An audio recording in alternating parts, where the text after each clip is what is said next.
C'est vrai, les gens n'ont pas... Si le Cameroun avait compris ça, si le président de la République avait compris ça, si mon patron avait compris ça, vraiment si mon épouse... Je ne sais pas qui pourrait aller parler à mon épouse de ce que je viens d'écouter. Parce que si mon épouse avait suivi ça, si mon époux était aussi ici, vraiment c'est pour ça que c'est dur. Ouais, on a cette habitude que lorsqu'on reçoit une nouvelle information, on l'interprète par rapport aux autres qui doivent changer. Pas nous.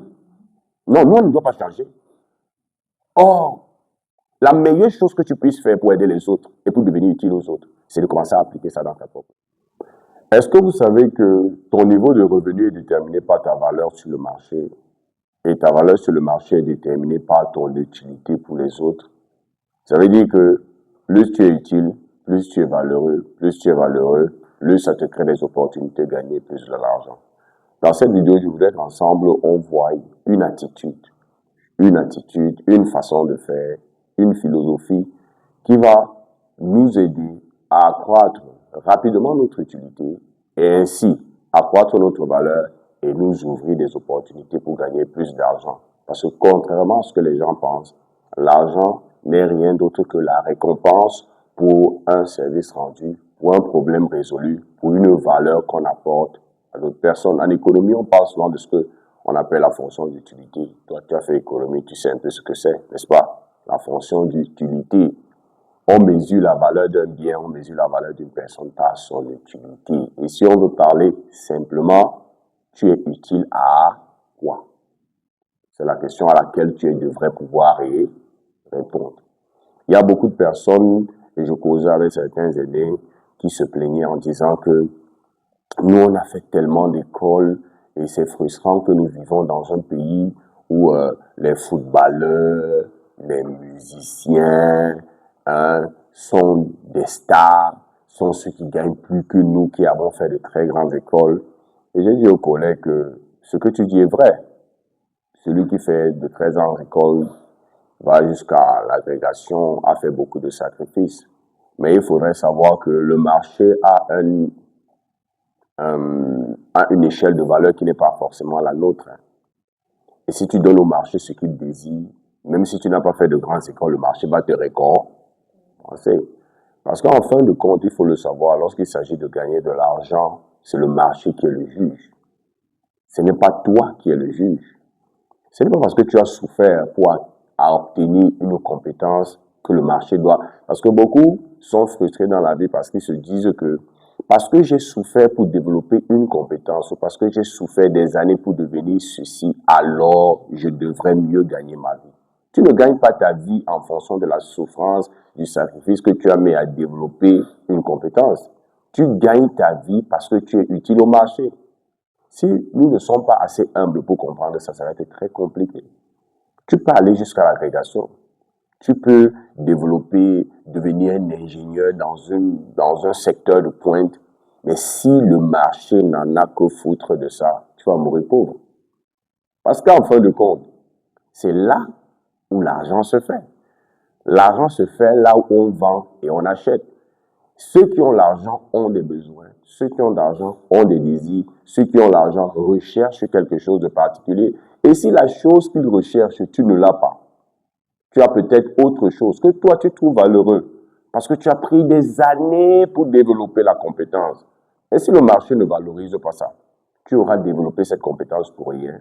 Tu te seras sacrifié pour rien. Et c'est un peu ça l'humilité et la sagesse que nous devons avoir. Il faut toujours se poser la question, cette compétence que j'ai développée, est-ce qu'elle est valeureuse pour le marché? Et si elle n'est pas valeureuse pour le marché, comment je transforme ce que je sais déjà faire?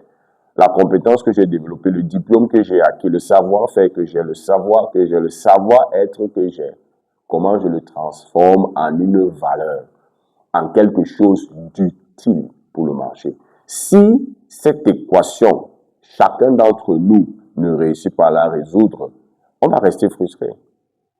Donc c'est pour ça que je peux être un grand professeur agrégé dans un terrible domaine, mais je n'ai pas le même argent qu'Étofils.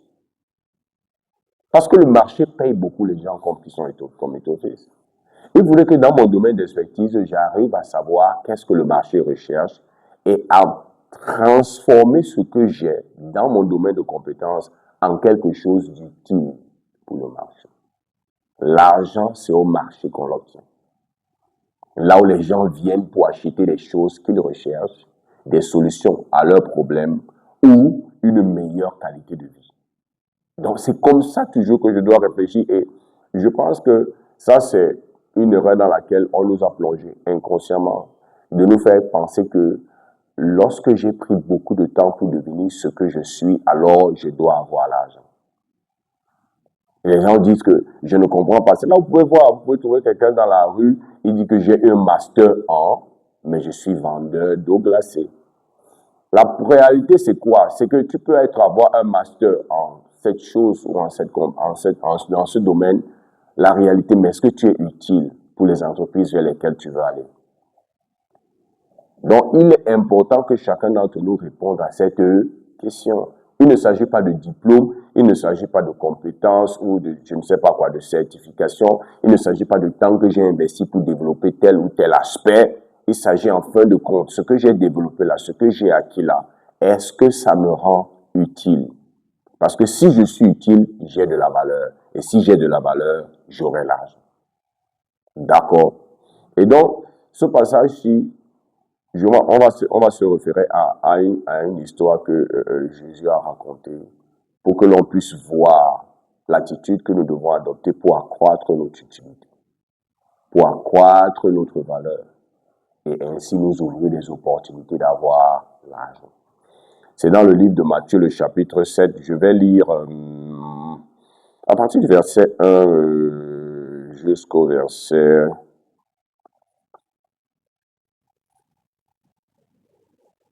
Je dis voilà, Matthieu chapitre 7 à partir du verset 1 jusqu'au verset 5, les 5 premiers versets. Il est dit ceci.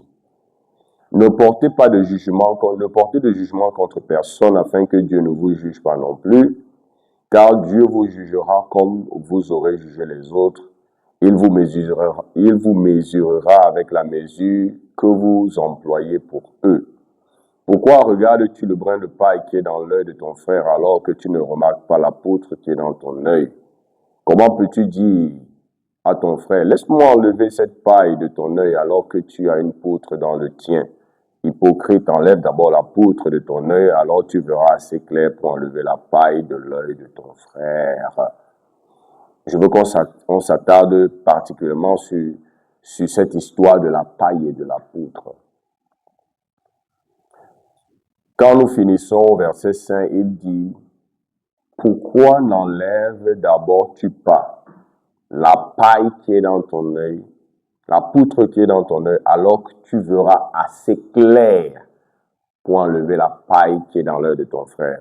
Première chose, déjà, il condamne une attitude. Il condamne une attitude qui veut que nous avons cette tendance à voir les défauts, les manquements chez les autres et nous ne les voyons pas chez nous. Mais très souvent, ce que nous on juge chez les autres, comme paille, l'histoire nous raconte, la parabole nous raconte que chez nous, c'est une poutre. Vous savez que la paille est minuscule par rapport à une poutre, n'est-ce pas? Hein? Oui. Une poutre, c'est un peu comme une bille ça peut être comme une bille de bois. Il dit que toi, tu vois la paille, un grain de sciure dans l'œil de ton voisin, mais tu ne te rends pas compte que chez toi, c'est une poutre. Donc, on a toujours cette tendance à accuser les autres. On a toujours cette tendance à voir les défauts chez les autres. On a toujours cette tendance à, lorsqu'on écoute par exemple un enseignement comme celui-ci, on suit une vidéo comme celle-ci, on a toujours tendance à interpréter ce que nous écoutons en fonction de l'autre. Oh oui, vraiment, il faut qu'il change. Si mon fils pouvait comprendre ça, si mon patron pouvait comprendre ça, vraiment ce que tu dis est vrai. Vraiment, si le Cameroun, si le président de la République pouvait comprendre ça. On interprète toujours, d'ailleurs, remarquez ça, non? On interprète toujours toute nouvelle information, toute nouvelle vérité que l'on reçoit en fonction de ce que les autres doivent changer et non nous. Parce que ce qui est plus important pour moi dans cette parabole, c'est quoi? C'est cette attitude que nous avons à vouloir que les autres changent et non nous-mêmes. Suivez-moi très bien. C'est pour ça qu'il lui dit ici que nous êtes promptes. Quand il dit que tu vois la paille dans l'œil de ton voisin, de ton frère ou de ta soeur, qu'est-ce qu'il veut dire? On est prompt à demander aux gens de changer. On est prompt à dire aux gens que voilà ce qu'il y a de mal chez toi. On est prompt à dire aux gens que voilà ce qui ne va pas bien. Si tu fais ça, ta vie sera bien. Mais on ne sait pas voir. On ne sait pas voir la poutre qui est chez nous. Et ça a une implication très grande. C'est ça que cette parabole nous apprend. Lorsqu'on apprend à nous regarder d'abord, à vouloir nous changer d'abord avant de changer les autres, c'est une attitude qui va nous rendre utiles aux autres. Si je réussis à enlever une poutre dans l'œil, est-ce que c'est la paille que je ne peux pas enlever? Entre la poutre et la paille, qu'est-ce qui est plus facile? Ça veut dire que si moi, je sais appliquer les connaissances que je reçois, les informations que je reçois pour me transformer moi et non demander aux autres d'être transformés, ça sera plus facile pour moi de les aider. Vous comprenez un peu la nuance? Or, la parabole dit que nous, on a tendance à ne pas appliquer la vérité que nous avons découverte sur nous, mais à vouloir que les autres changent. Et ça ne marche pas.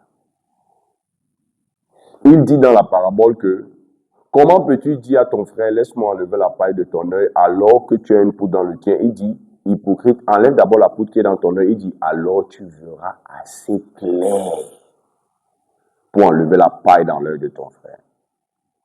Lorsque la vérité que tu as découverte, au lieu d'utiliser ça pour montrer que les autres ne sont rien, pour montrer les défauts des autres, pourquoi est-ce que tu ne prends pas cette vérité que tu as reçue de ce livre, de cette formation, et tu l'appliques d'abord dans ta propre vie, dans ta propre condition?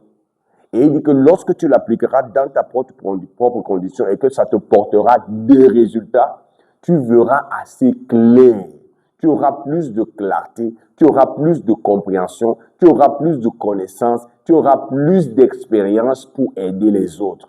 Parce que tenons-nous tranquilles, c'est plus difficile de se changer que de changer souvent les autres.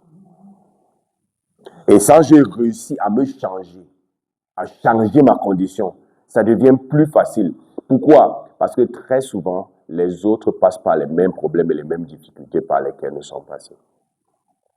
Combien de personnes, lorsqu'ils suivent un enseignement sur la finance personnelle, ils interprètent ça par rapport à quelqu'un d'autre. Oh, c'est parce que, ou quand quelque chose de mal arrive à quelqu'un, tout le monde dit que non, c'est parce qu'il n'a pas compris que dans la vie. Mais tu vas voir, ceux qui sont en train de critiquer ne sont pas très loin de celui qui vient d'avoir ce malheur ou vient de passer par cette situation difficile. Ils font les mêmes choses. Mais la parabole nous apprend que lorsque j'ai cette attitude, que lorsque j'apprends quelque chose, lorsque je reçois de nouvelles informations, au lieu de l'appliquer dans la vie des autres, en regardant la vie, en interprétant ce que je suis en train de recevoir comme nouvelle information, comme nouvel enseignement, comme nouvelle vérité, pour transformer les autres, si je commence à l'appliquer d'abord dans ma vie, ça va me donner assez de clarté, de pouvoir, d'autorité et de crédibilité pour aider les autres. Parce que je l'ai d'abord pratiqué dans ma vie. Lorsque nous pensons que c'est les autres qui doivent changer, avant que nous ne changions, nous ne serons pas utiles à la société. C'est une attitude qui a l'air paradoxale, mais c'est très important. Qu'est-ce que je dois changer? Qu'est-ce qu'il y a de mal chez moi et non chez l'autre? Cette parabole nous apprend, focalise-toi d'abord sur toi. Qu'est-ce qui ne marche pas? Qu'est-ce que tu peux améliorer chez toi? Qu'est-ce que tu n'as pas compris? Cette nouvelle vérité, ce nouvel enseignement, comment tu peux l'appliquer à ta vie? Comment est-ce que tu penses que tu puisses aller commencer à dire aux gens, par exemple, voici comment vous devez gérer votre mariage, alors que tu n'es même pas marié? Oui, tu vas enseigner, ça aura un certain effet parce que tu vas enseigner le livre. Mais tu ne vas pas l'enseigner par expérience. Et parce que tu ne vas pas l'enseigner par expérience, il y aura un niveau de profondeur et d'impact que tu n'auras pas. Or, la parabole dit que lorsque tu appliques la vérité ou ce que tu as entendu à ta propre vie, ça te donne plus de clarté. Il y a une clarté que celui qui a pratiqué dans sa propre condition a, que celui qui a simplement lu n'a pas. Il y a une profondeur que celui qui a appliqué la vérité qu'il a reçue à sa situation a, que celui qui n'a pas appliqué n'a pas. Celui qui a appliqué, lui, il va t'apprendre ce qu'il a lu. Celui qui a appliqué dans sa vie, Celui qui a appliqué dans sa vie, lui, va t'apprendre ce qu'il a lu et qu'il a appliqué et dont il a vu les résultats. Parce qu'il y a très souvent une dichotomie, une différence entre ce que tu lis et ce qui est pratiqué. Moi, je le dis parce que c'est quelque chose que j'ai constaté. Tu es dans un séminaire, tu es dans un cours, des fois tu es à l'église. Quand vous avez reçu peut-être la leçon, l'enseignement ou le module, quand les gens sortent, quand vous causez, ils disent que vraiment c'est ce que l'enseignant disait vrai, ce que le pasteur disait vrai, parce que les gens n'ont pas compris vraiment Zoé. Parce que les gens, ça veut dire que tu vois, l'enseignement que la personne a reçu, il l'a reçu pour les gens, pas pour lui. Là, j'ai jamais vu les gens faire comme ça. Vraiment, ce que je suis, c'est vrai, les gens n'ont pas. Si le Cameroun avait compris ça, si le président de la République avait compris ça, si mon patron avait compris ça, vraiment, si mon épouse, je ne sais pas qui pourrait aller parler à mon époux de ce que je viens d'écouter, parce que si mon épouse avait suivi ça, si mon époux était aussi ici, vraiment, c'est pour ça que c'est dur. Ouais, on a cette habitude que lorsqu'on reçoit une nouvelle information, on l'interprète par rapport aux autres qui doivent changer, pas nous. Non, nous, on ne doit pas changer. Or, la meilleure chose que tu puisses faire pour aider les autres et pour devenir utile aux autres, c'est de commencer à appliquer ça dans ta propre vie. Je vous promets, lorsque tu vas appliquer la leçon dans ta propre vie, ça va te donner ce qu'on appelle l'empathie. Tu vas commencer à comprendre la difficulté par laquelle les autres passent qui les empêche de changer dans un domaine particulier. Et tu sauras exactement comment appliquer la connaissance que tu as apprise. Parce que tu l'as appliquée dans ta propre vie, tu sauras exactement ce qu'ils doivent faire pour changer. Tous les livres, il y a les gens qui te lisent. Moi, je lis beaucoup de livres. Il y a les gens qui lisent. Ils n'appliquent pas. Tu peux lire 150 livres. Si tu n'appliques pas, tu ne seras pas utile. C'est pour ça que même Jésus l'a dit quelque part. Vous êtes heureux, vous qui connaissez ces choses, pourvu que vous fassiez quoi? Vous les pratiquiez. Et les pratiquer là, c'est où? C'est dans ta vie, dans ta condition. Les livres, les séminaires ont beaucoup de très belles informations, de très bonnes choses qui nous sont données. Mais nous allons transformer ça en utilité que lorsque nous allons l'appliquer dans notre condition, nous allons changer notre condition. Alors, comme la parabole dit, nous serons assez clairs. Nous aurons une meilleure clarté, de meilleurs outils pour pouvoir commencer à aider les autres et nous allons devenir utiles aux autres. Parce que là, nous n'allons pas lui dire que c'est ce qui est écrit, nous allons lui dire que fais ceci, ta condition va changer. Parce que nous avions un problème et nous avons utilisé l'information que nous avons reçue pour changer notre condition et résoudre notre problème. Alors, tous ceux qui ont le même problème que nous serons utiles pour eux. Donc maintenant, si toi tu vas à l'école, d'accord, à l'école, on reçoit les informations. On nous donne des épreuves, on passe des tests. C'est pour nous savoir si ce qu'on nous a dit au cours, nous sommes capables de restituer. Parce qu'il faut savoir que c'est ça à la base, le principe, n'est-ce pas? C'est qu'on vous dit des choses et pendant le test, qu'est-ce qu'on vient faire? On vient contrôler votre capacité à retenir ce qu'on vous a dit. Maintenant, si toi, tu veux devenir utile dans ce domaine, tu dois commencer à utiliser cette information et l'appliquer dans ta propre situation. Lorsque tu appliques l'information dans ton propre problème et tu commences à résoudre, grâce aux informations que tu as reçues, tu commences à résoudre tes propres problèmes, ça te place en pole position pour pouvoir aider les autres. Parce qu'à ce moment, ton problème deviendra le motif ou le point d'ancrage qui va te permettre de vendre la solution au marché. Vous comprenez? Par exemple, si une formation que tu as reçue t'a aidé à développer un business, d'accord, et à sortir de la condition de précarité financière dans laquelle tu te trouvais, à développer un business qui t'a permis aujourd'hui d'être financièrement indépendant, vous voyez qu'à partir de ce moment, je deviens utile parce que je peux dire à d'autres personnes, si vous aussi voulez devenir financièrement indépendant, je peux vous montrer ma méthode. Parce que toi, tu n'étais pas borné seulement à écouter, tu as fait quoi? Tu l'as appliqué dans un problème pratique, précis, concret par lequel tu passes et tu as réussi à trouver comment on applique ça pour changer ta condition financière, alors tous ceux qui ont des problèmes au niveau financier, tu deviens pour eux quoi? Une personne utile. Mais tu ne peux pas être utile parce que tu dis que j'ai appris la comptabilité.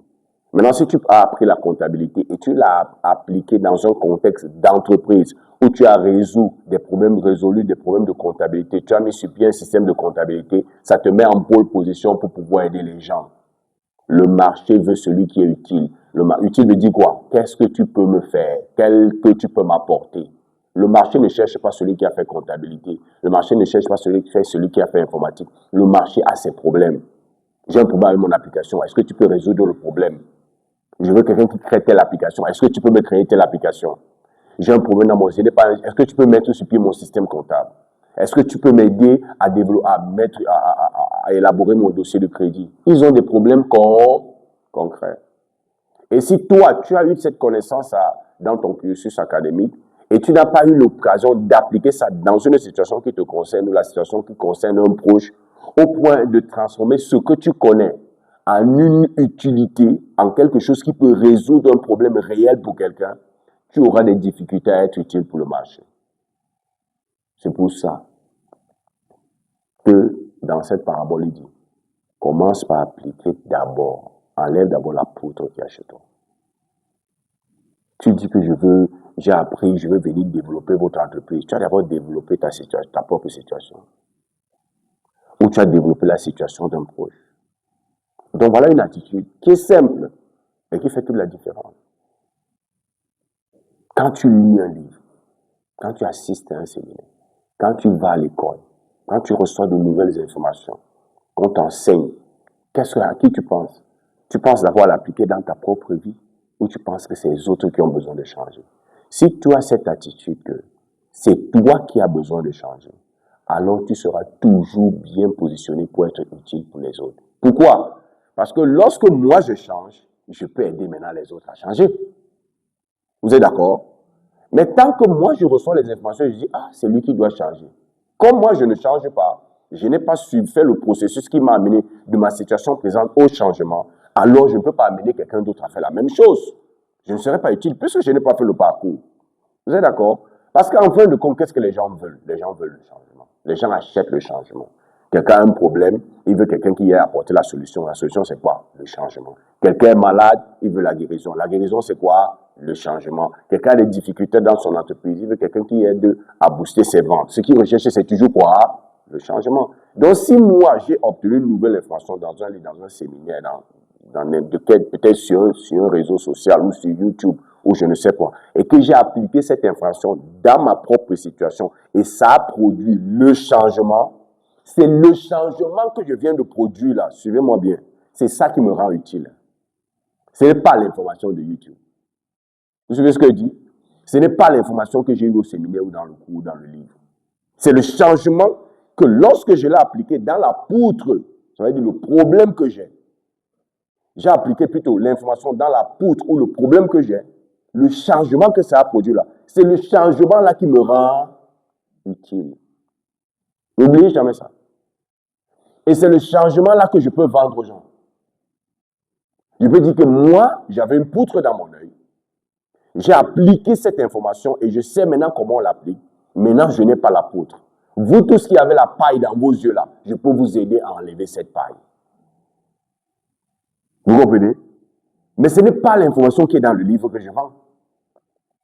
Parce que le marché ne cherche pas ce qui est écrit.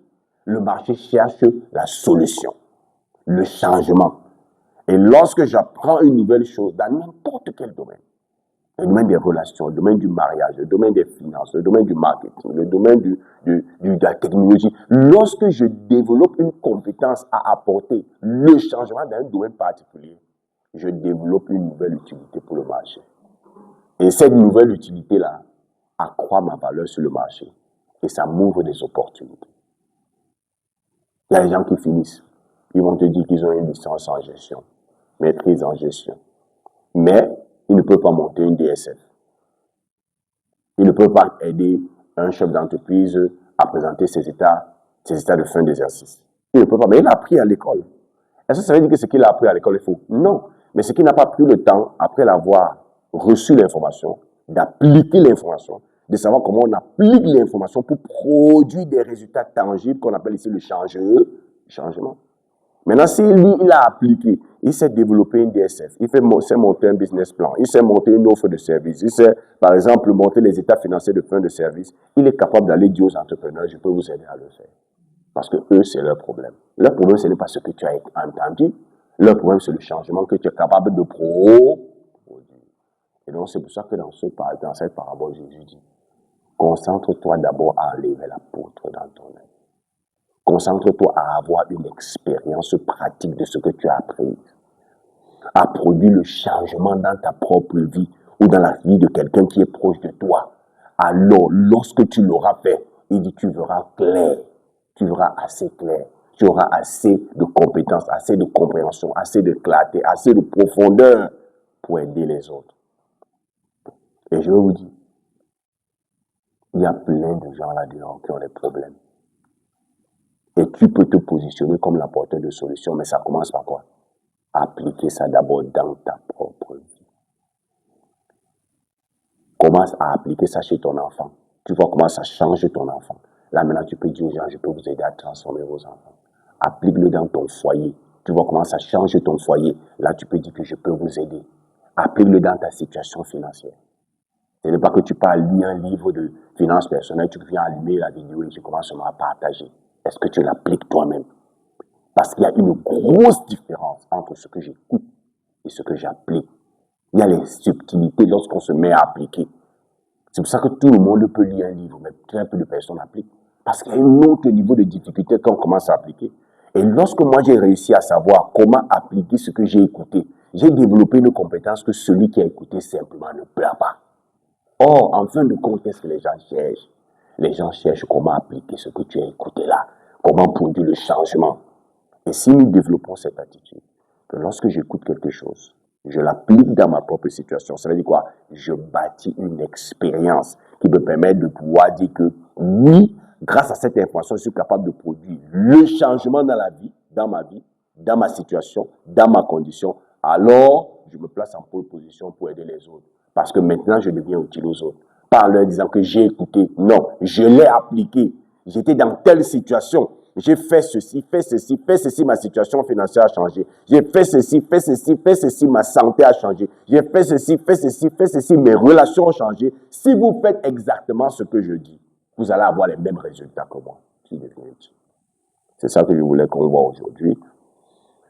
C'était Zoé du Cameroun, mes amis, vous qui nous suivez sur YouTube, je vous souhaite le succès